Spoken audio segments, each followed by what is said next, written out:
बहुत अच्छा गीत। धन्यवाद तेरा। तो जो आप देखेंगे, भगवान की एक खास बात है कि वो जो भी काम करता है वो उसके अंदर परफेक्ट है। जो अभी जैसे गीत में बोला कि तेरी उदारता का धन्यवाद। तो जब वो उदारता जब दिखाता है, जब वो स्नेह दिखाता है, तो उससे ऊपर भी कोई नहीं है। तो वो भी सबसे ज्यादा जैसे सब कुछ ही बच्चों के सामने खोल के रख देता है। तो आज जैसे हमारा टॉपिक है निश्चिंतता। और हम भी आशा करते हैं आपका जैसे जैसे इस हफ्ते में हम आगे बढ़ रहे हैं, आपकी स्थिति में भी फर्क पड़ रहा होगा। तो क्योंकि हम भी महसूस करते हैं। तो निश्चिंतता से पहले आज एक बात पढ़ेंगे, एक बल एक भरोसा। वो बहुत ज्यादा जरूरी है, क्योंकि अगर ये है तो निश्चिंतता काफी हद तक आ जाती है। वैसे तो ज्ञान के जितने भी बिंदु हैं वो सारे आपस में कनेक्टेड ही है। तो आज यहाँ से शुरुआत करते हैं। तो बाबा ने बोला, एक बल एक भरोसा ऐसी श्रेष्ठ आत्मा है, ऐसे अनुभव करते हो। एक बल एक भरोसा का मतलब है कि हम एक के बल पे भरोसा करते हैं। व्यक्ति तो जो दुनिया में लोग हैं, कोई धन पे भरोसा करता है, कोई अपने पद पे भरोसा करता है, कोई दूसरे व्यक्ति के ऊपर भरोसा करता है कि हमें कभी आएगी प्रॉब्लम तो ये व्यक्ति हमें जो है निकालेगा। मगर बाबा कहते हैं कि आप एक बल एक भरोसे पे विश्वास करो। तो बाबा कहते हैं ऐसे अनुभव होता है अंदर से। एक बल एक भरोसा है या अनेक बल अनेक भरोसे हैं? वही बताया कि अनेकों के बल पे भरोसा है कि कल को हमें अगर आई विल होगी, जरूरत पड़ेगी, तो ये व्यक्ति हमें सहारा देगा। तो बाबा ने कहा उस पर भरोसा है। एक बल कौन सा है? साइलेंस का बल, योग का बल। तो हमें योग के बल से, साइलेंस के बल से, ज्ञान के बल पे हमें विश्वास है। यही तो फर्क था कौरवों और पांडवों में। जब वो श्री कृष्ण के पास गए, उसने बोला श्री कृष्ण ही दे दो हमें। तो श्री कृष्ण ने तो पहले ही बोल दिया कि मैं तो हथियार भी नहीं उठाऊंगा और सिर्फ ज्ञान दे पाऊंगा। और तब भी अर्जुन ने कहा कि नहीं भाई, हमें तो श्री कृष्ण चाहिए। तो ये पांडवों और कौरवों में फर्क है। तो जितना ज्यादा हमें ज्ञान के बल पे विश्वास होता जाता है, उतना ज्यादा समझिए जैसे कि हम पांडव के खेमे में आते जाते हैं कौरवों से निकलकर। एक बात में भरोसा अर्थात निश्चय होने से ये साइलेंस का बल, योग का बल स्वतः ही अनुभव होता है। ये बाबा ने बताया कि यही ब्रह्मा बाबा को अनुभव होता था। वैसे तो ब्रह्मा बाबा भी पहले, उन्होंने तो पुरुषार्थ भी नीचे से ही शुरू किया था ना। तो जब बाबा के साथ ये सब होता था, उनका घर जला दिया, है ना, तो ये सब करा, तो बाबा का धीरे धीरे धीरे धीरे करके निश्चिंत अवस्था बनती गई। क्योंकि जब एक बात में भरोसा था, तो उससे फिर योग का बल, साइलेंस का बल अनुभव हुआ। तो साइलेंस की शक्ति वाले हैं, योग बल वाले हैं, ये स्मृति रहती है कि हम साइलेंस की शक्ति वाले हैं। हमारा, हमें बाहुबल, धन का बल, किसी व्यक्ति का बल, वो हमें इकट्ठा करने की जरूरत नहीं है। शांति की शक्ति सर्वश्रेष्ठ शक्ति है। क्योंकि और सभी शक्तियां कहाँ से निकलती हैं? शांति की शक्ति से ना। आज साइंस की शक्ति का प्रभाव है, लेकिन वह भी निकली कहाँ से है? शांति की शक्ति से निकली ना। आप देखेंगे जो साइंस में भी जो बहुत बड़े बड़े लोगों ने इन्वेंशन करी है, जिन्होंने दुनिया को बदल के रखा, जैसे रॉबर्ट ओपनहाइमर, जिसने जापान पे जो बम गिरा था, जिसने वो बनाया था। तो आप देखेंगे वो, उनको बहुत ज्यादा वो चीजें वो टचिंग से आई हैं। और खासकर जब वो शांति में बैठे, जब ऐसा लगा कि किसी ने प्रेरित किया, तो बाबा ने कहा वो भी साइलेंस की शक्ति से आती है। कि जितना वो साइलेंस में जाते हैं, उतना ज्यादा वो आती है। तो शांति की शक्ति द्वारा जो चाहो वह कर सकते हो, असंभव को भी संभव कर सकते हो। तो बाबा ने कहा शांति की शक्ति इतनी बड़ी है, जो दुनिया वाले आज असंभव कहते हैं, आपके लिए वह संभव है ना। तो संभव होने के कारण सहज लगता है हमारा। तो आप देखेंगे इस यज्ञ में जब भी कोई परेशानी आई, तो बाबा ने तो यही बोला कि बच्चे योग लगाओ। कुछ भी चीज हुआ, बच्चे योग लगाओ। तो तो संभव इस तो उस हमारा तो योग से ही सब संभव होता है। मेहनत नहीं लगती। दुनिया वाले तो अभी भी यही सोचते रहते हैं कि परमात्मा को पाना बहुत मुश्किल है, और आप क्या कहेंगे? पा लिया। वे कहेंगे कि परमात्मा तो बहुत ऊंचा, हजारों सूर्यों से भी तेजोमय है, और आप कहेंगे वह तो बाप है।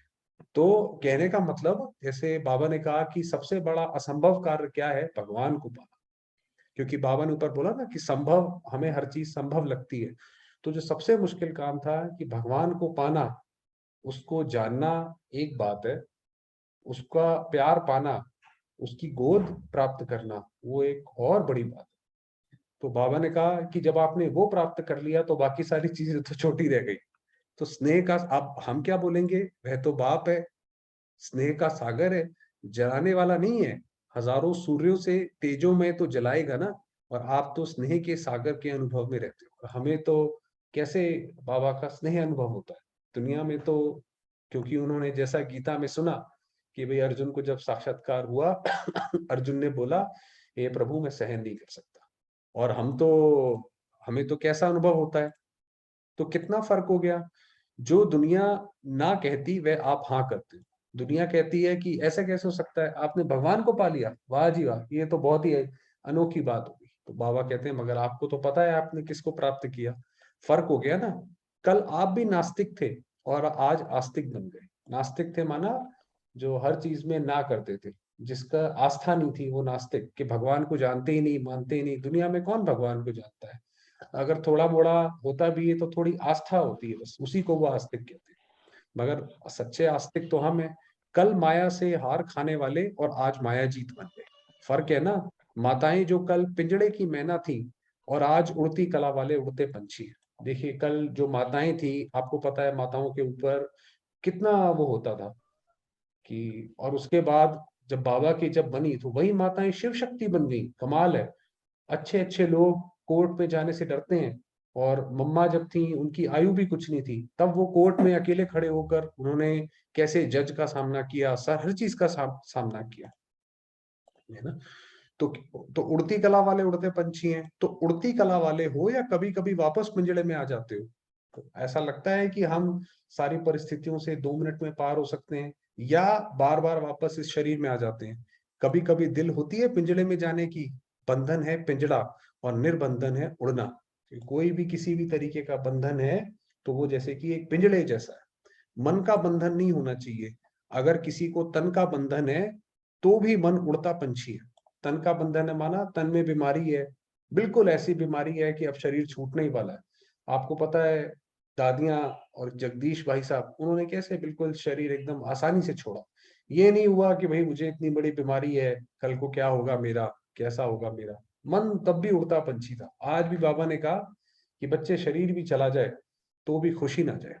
तो मन का कोई बंधन है या थोड़ा थोड़ा आ जाता है। जो मनमना भव हो गए वह मन के बंधन से सदा के लिए छूट गए। जब हमारा जैसे अर्जुन का वो बोला कि वो उसने बोला कि लास्ट में मेरा स्मृति लब्धा, कि मेरी स्मृति आप में लग गई, तो उसके सारे वो उससे आजाद हो गया। उसी तरीके से अगर हमें भी कोई मन का बंधन कोई परेशान करता है, चाहे किसी भी तरीके का, तो जितना ज्यादा बाबा को याद करते जाएंगे, उसका धन्यवाद करते जाएंगे, जितना उसे जानते जाएंगे, तो अपने आप सब दूर होता जाएगा। अच्छा, प्रवृत्ति को संभालने का बंधन है। प्रवृत्ति को संभालना माना ये तो मेरा परिवार है ना, इसको तो मुझे ही देखना पड़ेगा ना। भाई अगर मेरी गृहस्थी को मैं नहीं संभालूंगा तो कौन संभालेगा, तो ये बंधन है। ट्रस्टी होकर संभालते हो। अगर ट्रस्टी है तो निर्बंधन। ट्रस्टी है माना ये शिव बाबा की है, ये शिव बाबा ने मुझे इन आत्माओं की सेवा के लिए दिया है। आज शिव बाबा बोलेगा बच्चे यहाँ से उठो वहां पे जाओ, हम उठ के चल देंगे। ऊपर बुलाएगा, 2 मिनट में ऊपर चल देंगे। ये नहीं सोचेंगे भाई पीछे इनका क्या होगा, हमारे जाने के बाद इनको खाना कौन खिलाएगा। भाई शिव बाबा, सतयुग में और कलयुग में यही तो फर्क है। सतयुग में सब देवताओं को ये बात पता है कि हम सबका जो जिम्मेवार है वो शिव बाबा, इसलिए वो निश्चिंत अवस्था में। कलयुगी मनुष्य है, उसे लगता है भाई मैं सब कुछ करने वाला हूं ना। तो बाबा ने कहा ट्रस्टी रहो। ट्रस्टी है तो निर्बंधन है, गृहस्थी है तो बंधन है। गृहस्थी माना बोझ, और बोझ वाला कभी उड़ नहीं सकता। वही बताया कि अगर हमें लगता है कि हम चले जाएंगे तो इनका क्या होगा, तो जैसे हमें पता ही नहीं है, हमें लगता है हम इनको खिला रहे हैं, ये तो गलत बात है। हर आत्मा अपने भाग्य का, अपने कर्मों का खा रही है। तो सब बोझ बाप को दे दिया, या सिर्फ थोड़ा एक दो पोतरा रख दिया है, तो सारा बोझ जैसे बाबा को दे दिया। ये बाबा के प्रति समर्पित हुआ। पांडवों ने थोड़ा थोड़ा जेब खर्च रख दिया है, थोड़ा थोड़ा रौब रख दिया, क्रोध रख दिया, ये जेब खर्च है। तो बाबा ने कहा आपने बाबा को सब कुछ दे दिया है या कुछ अपने पास रखा है। कि भाई ये रौब रखने का मतलब क्या हुआ कि बाबा जब काम करते हैं तो क्रोध तो दिखाना पड़ता है ना, अगर रौब नहीं दिखाएंगे तो काम नहीं होगा। तो ये माना जेब खर्च रख लिया। मेरे को तेरा कर दिया, किया है या थोड़ा थोड़ा मेरा है। ठगी करते हैं ना, मेरा सो मेरा और तेरा भी मेरा। तो बाबा ने कहा ऐसे नहीं करना। जब हम बाबा के बने तो हम जैसे शिवलिंग पे समर्पित हुए, उसके बाद हमें कोई चीज सोचने की जरूरत नहीं है हमारा काम कैसे चलेगा। जैसे शिव बाबा बताता जाए वैसे उसकी श्रीमत पे चलते जाओ, बाकी जिम्मेवारी उसकी है। ऐसे ठगी तो नहीं करते, आधा कल्प तो बहुत ठगत रहे ना, ठगते रहे ना, कहना तेरा और मानना मेरा, तो ठगी की ना। कि जैसे हम लोग बात करते हैं कि मंदिर में गाते हैं आरती कि हे प्रभु सब कुछ तेरा क्या लागे मेरा, वो बाहर निकले तो कहते हैं अरे मेरी चप्पल कोई उठा के ले गया। तो क्या कहते हैं, ठगी की ना। अभी ठगते नहीं, लेकिन बच्चे बन गए। तो अब हम पावा के बच्चे ही बन गए, तो बच्चे ही बन गए तो सब कुछ बाप से ही मिला है, तो हम तो अब उसके ही बन गए। हमारा भी सब उसका हुआ, हम भी उसके हुए, और वो हमारा। उड़ती कला कितनी प्यारी है, सेकंड में जहां चाहो वहां पहुंच जाओ। उड़ती कला वाले सेकंड में अपने स्वीट होम में पहुंच सकते हैं। उड़ती कला का क्या अर्थ है कि आत्मा ने संकल्प करा कि मैं आत्मा परम धाम में, और वो जाके वहां जाके बैठ गई। ये है उड़ती कला। तो इसको कहा जाता है योग बल, शांति की शक्ति। तो आप देखिए जो बाबा ने शुरुआत करी थी कि योग बल और शांति की शक्ति क्या है, वो ये है कि हम अपने मन को जहां चाहे, चाहे हमारा शरीर कैसा भी हो, मगर हम अपने मन को जहां चाहे जैसे चाहे वहां स्थित कर सके। मन के ऊपर जो है असर ना आए, और एक बल एक भरोसा, उसी के बल पे भरोसा बस, तो सब बिल्कुल निश्चिंत रहेंगे। इसके अलावा बाबा ने एक चीज और निश्चिंतता के ऊपर बोली है। तो बाबा कह रहे हैं सभी अपने को बाप के वर्षे के अधिकारी आत्माएं अनुभव करते हो। अधिकारी आत्माओं की निशानी क्या होती है? जो अधिकारी आत्माएं हैं, आप देखिए दुनिया में भी दो तरीके के लोग हैं। एक तो है भक्त आत्माएं, जो भगवान के पास जाते हैं कुछ मांगने के लिए जाते हैं, और एक हम है कि जिसपे हमारा भगवान के ऊपर भी अधिकार है। तो कैसे अधिकार वो महसूस होगा? अधिकार का निश्चय और नशा रहता है, यह रूहानी अविनाशी नशा है। तो अधिकार में क्या क्या मिला है? अब बाबा कह रहे हैं आपको सोचो किसके ऊपर अधिकार है, उसकी लिस्ट निकालो तो कितनी है, बड़ी लिस्ट है या छोटी लिस्ट है? तो सदैव अपने भिन्न भिन्न प्राप्त अधिकारों को सामने रखो, इमर्ज रूप में लाओ। जितना इमर्ज होगा, स्मृति में होगा, तो स्मृति की समर्थी आती है। तो जितना हमें ये बात पता होगी कि हमारे पास कौन कौन से अधिकार है, किसी भी आत्मा का हम भाग्य बना सकते हैं, उसको हम 21 जन्मों का वर्षा दे सकते हैं। बाबा ने कहा अंत में तो देवी देवताओं के रूप में आप ही प्रत्यक्ष होने वाले हो। तो बाबा ने कहा ऐसे समर्थी आती है उससे। कभी किस अधिकार को याद करो, कभी किस अधिकार को याद करो, वैरायटी है ना। अब बाबा बताएंगे कौन से अधिकार। आजकल के मानव को भी वैरायटी में रुचि होती है ना। अगर हम योग भी लगाते हैं, सीधा सीधा लगाते जाते हैं, तो उसकी फिर उसमें आनंद नहीं आता। तो आपके पास कितनी वैरायटी है, बहुत है ना। कभी वरदान को इमर्ज करो, अब बाबा बता रहे हैं। कभी वर्षे में जो खजाने जो मिले हैं उनको इमर्ज करो, तो कैसी स्थिति रहेगी। अब सोचिए हमें कितनी बड़ी बात पता है कि भगवान आ गया और वो सृष्टि परिवर्तन करने का भी कार्य खत्म होने वाला है उसका। दुनिया में तो अभी तक वो सोचते हैं कि पता नहीं कब ये कलयुग खत्म होगा, कब भगवान आएगा। कितनी बड़ी बात है ये, क्योंकि जैसी स्मृति वैसी स्थिति रहती है। बाबा ने आज बोला कि तुम मास्टर भगवान भगवती हो। कभी हमने सोचा था कि हम मास्टर भगवान भगवती बनेंगे? बाबा ने बोला तुम विष्णु के स्वरूप हो। तो हम भी उसी अवस्था में रहे। अगर स्मृति अधिकार की रही तो स्थिति क्या रहेगी? खुशी में नाचते रहेंगे ना। आजकल की दुनिया में किसी को रिवाजी अधिकार भी मिलता है तो कितना मेहनत करके अधिकार लेते हैं, जानते हैं ये सदा काल का नहीं है, फिर भी कितना कुछ करते हैं। और आपको बिना मेहनत के अधिकार मिल गया। हमें तो जैसे बच्चा पैदा होता है घर में, तो वो बच्चा पैदा हुआ और उसने रोना भी शुरू कर दिया मान लीजिए, तो फिर जो है तब भी वो वारिस कहते हैं, भी वारिस आ गया, यानी वो मालिक बन गया। तो बच्चे ने तो कोई मेहनत नहीं करी। उसी तरीके से हमने भी जब हम बाबा को हमने मन से बाबा कहा, उसको हमने अपना पिता माना, तो उसका जैसे अधिकार वर्षा शक्तियां वो हमें तभी प्राप्त हो। मेहनत करनी पड़ी क्या? बच्चा बना और अधिकार लेना। बाबा ने कहा दुनिया में देखो कैसे अधिकार लेते हैं। आप देखिए आईएएस आईपीएस पॉलिटिक्स में जाते हैं, कितनी मेहनत करते हैं, और हमने तो कुछ नहीं करा। मेरा माना और अधिकार मिला। तो वही बताया कि हमने बाबा को मेरा बाबा कहा, और जैसे डीड साइन हो गई, खत्म हो गई बात। तो वाह मेरा अधिकार, वहां मैं श्रेष्ठ अधिकारी आत्मा, हद के अधिकार में नहीं, बेहद के अधिकार में। हद के अधिकार के पीछे अगर कोई जाता है तो बेहद का अधिकार कमाता है। कि हद में भाई मैं इस जगह मेरे को अधिकार मिले, इस सेंटर में मुझे अधिकार मिले, इस स्टेट में मुझे अधिकार मिले, तो ये तो हद का है। भाई बेहद का, सारे संसार का। तो सदा बेहद के अधिकार की खुशी में रहो, खुश रहते हो ना। आप जैसी खुशी किसके पास है? निश्चिंत हो गए, कोई चिंता है क्या? पता नहीं क्या होगा, ये चिंता है दुनिया में। तो ये चिंता लोगों को इतनी खाए जा रही है जिसकी कोई सीमा नहीं है।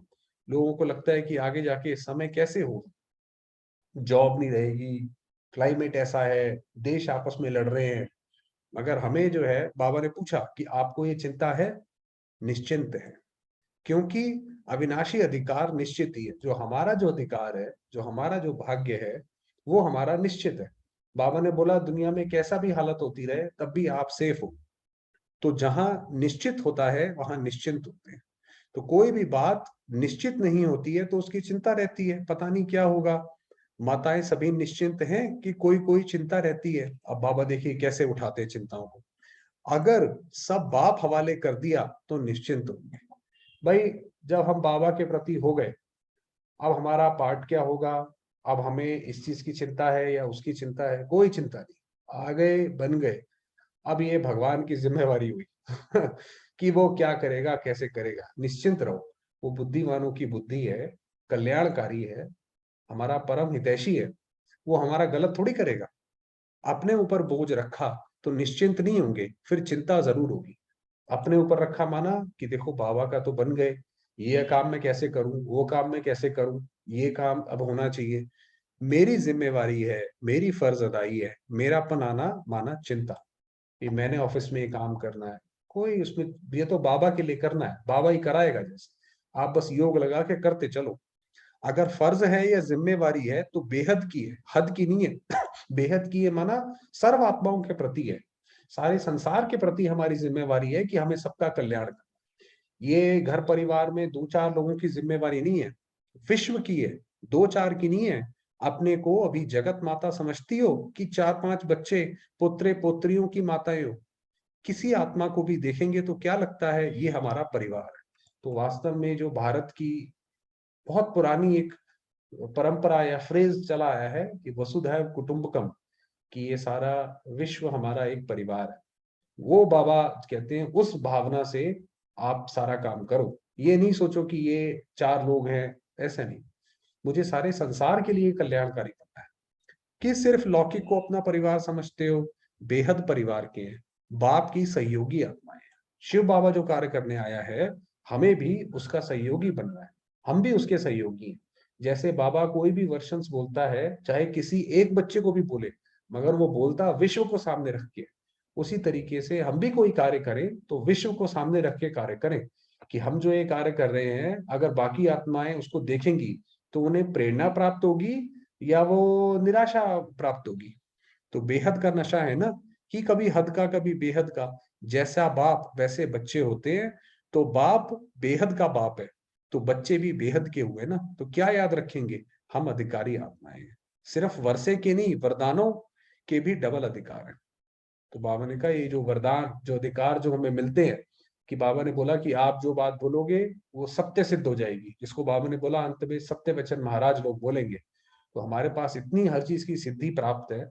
अभी नहीं है तो पुरुषार्थ के साथ प्राप्त हो जाएगी। तो बाबा ने कहा उसके नशे में रहो। हाँ जी। बाकी थोड़ा समय हुआ है, बाबा को याद करते हैं। चलिए। तो निश्चिंतता, ये पूरा हमारा वीक जो है वो निश्चिंतता के ऊपर है। तो आप देखें जितनी जल्दी हम इसके ऊपर काम करते जाएंगे, आपको वास्तव में अपनी स्थिति ऐसा लगेगा कि वो धीरे धीरे निश्चिंतता की ओर जा रही है। चलिए, कल तक भी फिर कोशिश करें कि हम निश्चिंत रहें, सिर्फ 24 घंटे के लिए। चलिए योग लगाते हैं।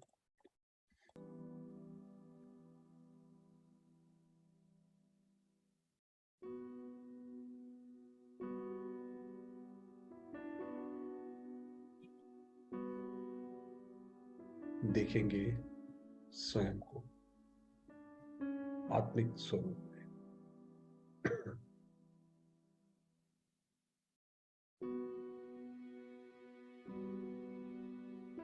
मैं आत्मा परम धाम में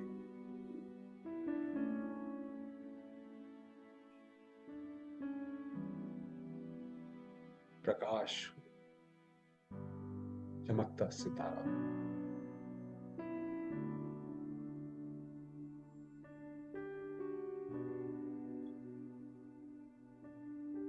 मेरे चारों ओर दिव्य लाल प्रकाश।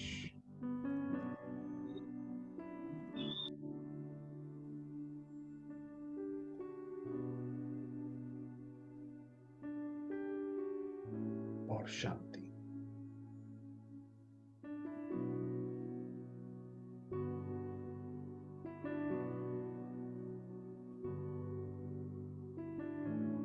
अनुभव करेंगे इस पवित्र शांति को।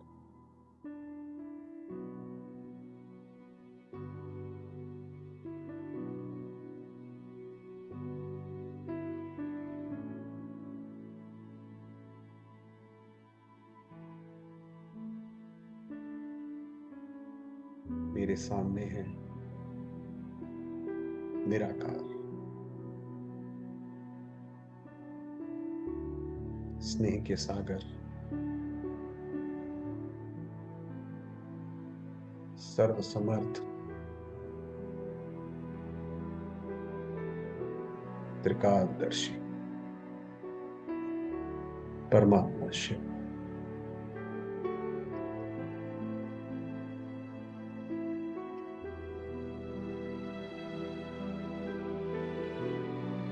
मेरे बाबा,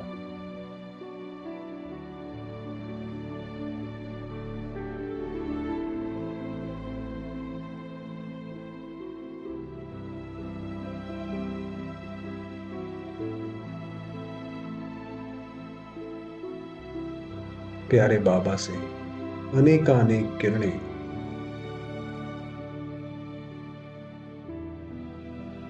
शक्तिशाली किरणें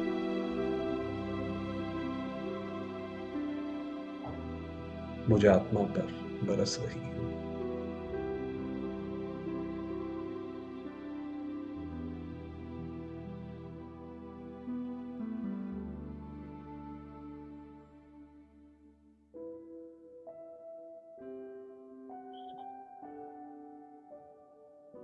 इन परमात्मा किरणों को मैं आत्मा स्वयं में समाती जाती हूं।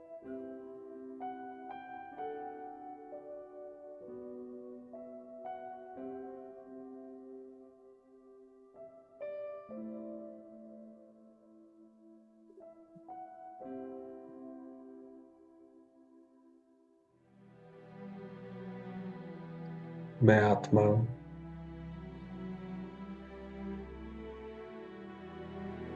अपनी संपूर्ण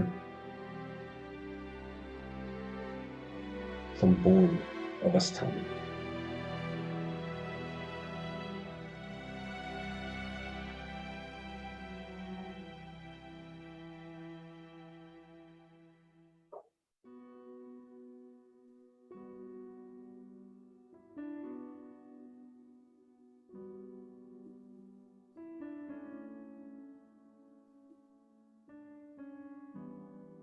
शिव बाबा की गोद में आकर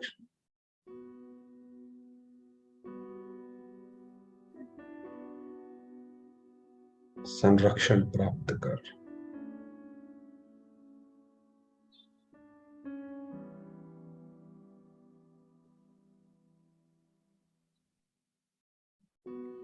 मैं आत्मा निश्चिंत हुई।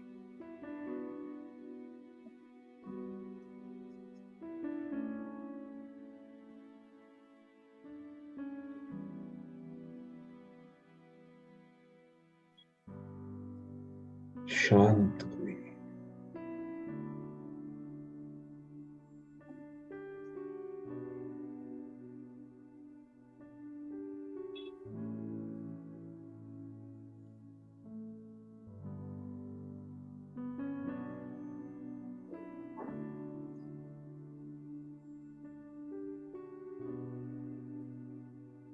ज्ञान सूर्य शिव बाबा,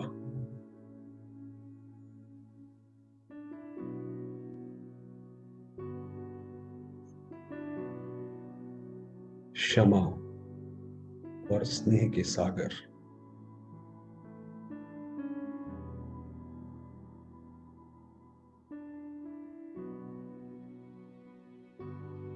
उनकी अनेकानेक किरणें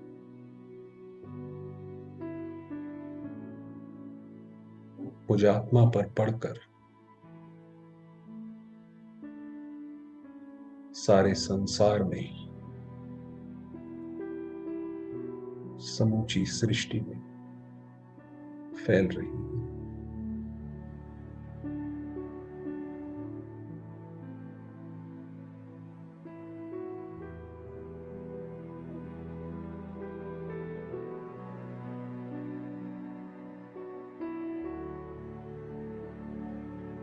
सारे संसार में शांति व्याप्त है।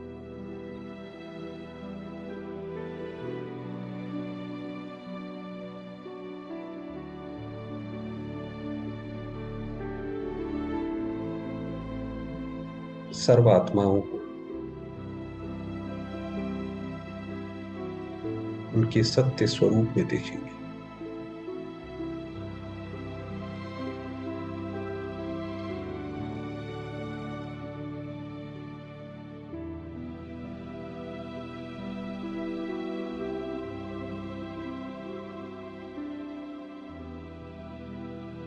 सर्वात्माएं शांत हैं,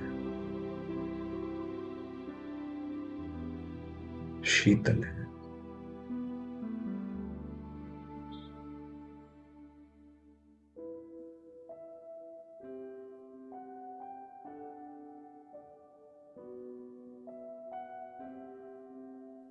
एक प्रभु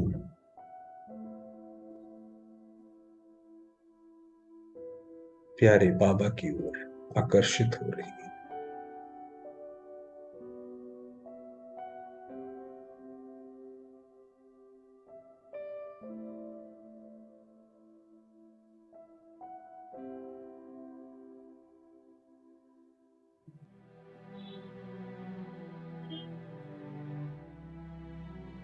अनुभव करेंगे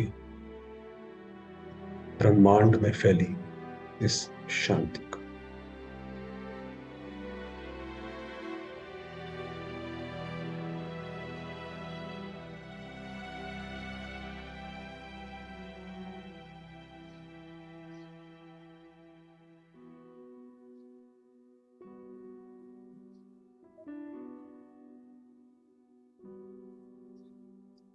ओम शांति।